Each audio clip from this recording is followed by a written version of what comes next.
to all of us. The issue is frequently disregarded and underestimated. Plastic bags contribute significantly to plastic pollution, a type of pollution that is wrecking our environment, our ecosystem. To decrease pollution, plastic bags must be prohibited. As human attempts to decompose plastic bags in various ways, they pollute the land, air and water, and are the major cause of growing pollution. This is why they have been outlawed in several nations. Well, you might be asking that if the plastic is outlawed in several nations, then why it is a matter of concern? अब ऐसा लग रहा है कि मैं मरती जा रही हूँ। जंगल, नदियाँ, पर्वत, झरने, and these plastic bags remain in the environment for hundreds of years, polluting it immensely. It has become extremely essential to ban plastic. Everyone is trying to find ways to make our life easier with new discoveries. Plastic has become a part of everyday life as it is convenient. Since it is dumped carelessly without segregating, without recycling, it causes harm to nature in different ways, leading to land pollution. And when कम समय आता है जब इंसान ये सोचता है कि मैंने कुछ समाज के लिए अच्छा किया, और वो समय हम सबके जीवन में वो आ गया है। सबसे पहले मैं आपको बधाई दूंगा कि आपके कॉलेज ने जो हमने पीछे एक आंदोलन छेड़ा था जिसमें यह निवेदन किया गया था जम्मू के समाज को कि साग का विसर्जन नदी में ना करते हुए नहर में करें, उसमें आपने सफलता पाई और आपके इस कॉलेज को बहुत बहुत बधाई है।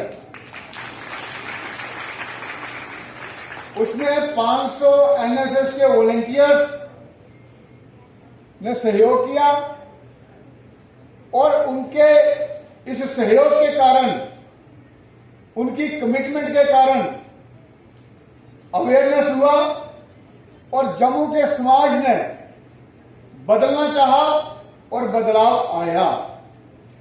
ये अपने आप में एक बहुत बड़ी बात है और आपको ये जान के खुशी होगी उस सारे परिक्रम में नहर से हमने 25 ट्रक पूजा की सामग्री लेकर भू समाधि की थी हमने। उससे क्या हुआ, हमारी सूर्यपुत्री नदी वो भी साफ हो गई और नहर भी साफ हो गई। ये एक ऐसी प्रक्रिया थी जिसमें धर्म भी जुड़ा था, लेकिन बात देखने वाली यह है कि जब समाज ठान लेता है कि मुझे बदलना है, मुझे बदलाव लाना है, तो बदलाव आता है।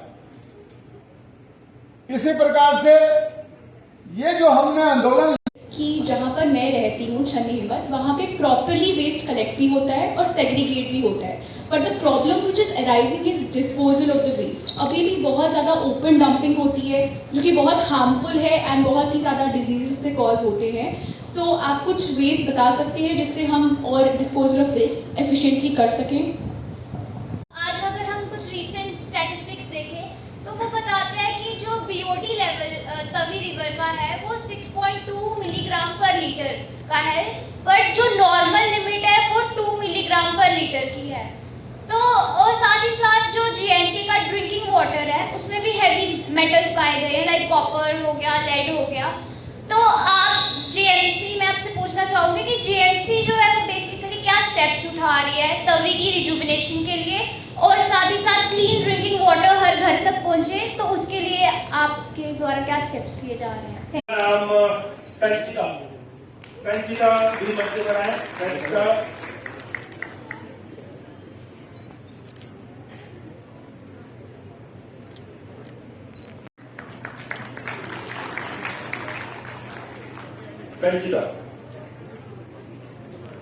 और जो पहला स्थान महक पवार के लिए महक पवार बहुत ही कमेटी हमारी वेस्ट मैनेजमेंट कमेटी, उनको बुलाना चाहूंगा एक ग्रुप फोटो के लिए। वो सभी आए यहाँ पे, हमारी management committee, waste management committee